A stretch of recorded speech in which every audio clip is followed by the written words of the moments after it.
Route du commerce international, le podcast.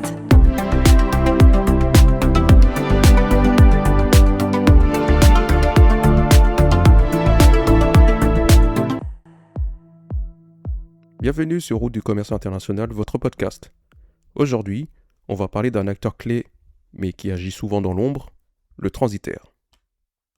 Alors, quand une entreprise veut envoyer une marchandise à l'étranger, elle ne gère pas tout elle-même. Elle fait appel à un transitaire.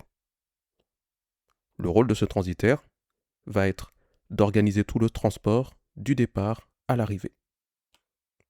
En gros, faire en sorte qu'une marchandise parte d'un point A à un point B, et ceci dans les meilleures conditions possibles. Et cela sans transporter lui-même la marchandise. Le transitaire va intervenir dans la chaîne logistique en procédant à l'enlèvement chez le fournisseur, en gérant le transport principal, soit par bateau, soit par avion, également le passage en douane, puis la livraison finale chez le destinataire.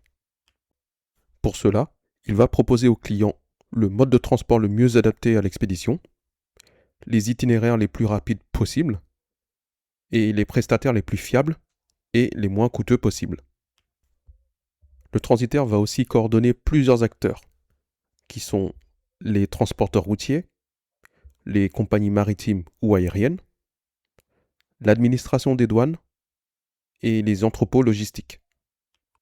En bref, il va devoir s'assurer que tout s'enchaîne correctement. Un peu comme un chef d'orchestre, mais qui va cadencer, cette fois-ci, la prestation logistique. En effet, le transport international implique des réglementations à suivre, implique aussi des documents à produire et parfois des contraintes logistiques.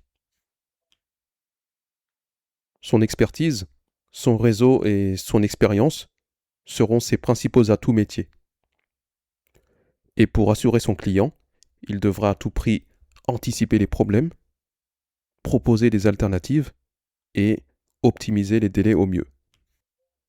Et c'est souvent là que se fera la différence. Grâce au transitaire donc, l'entreprise gagne du temps.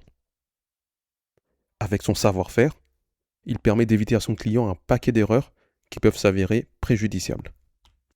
C'est une nécessité première, tant le transport international est plein de règles et de documents divers à produire. Ainsi, au fil des expéditions, le transitaire devient un partenaire de confiance, qui saura conseiller, accompagner le client. Et tout ça en ayant à l'esprit qu'il faut à tout prix sécuriser ses expéditions. Imaginons une entreprise française qui commande des produits en Asie. Les marchandises sont prêtes chez le fournisseur. À ce moment-là, une question simple. Comment les faire arriver jusqu'au point final ? C'est là que le client va contacter son transitaire.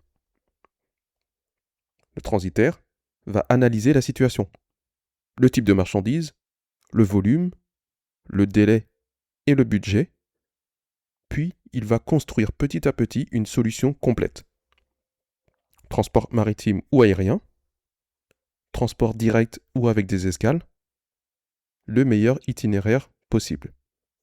Il va donc prendre des décisions qui vont s'avérer stratégiques. Et c'est bien là qu'on comprend toute la valeur du transitaire. Mais dans le transport international, tout ne se passe jamais comme prévu. Imaginons à présent que la marchandise est bien partie, mais que les premiers obstacles commencent à se dresser sur le chemin. Le navire est en retard.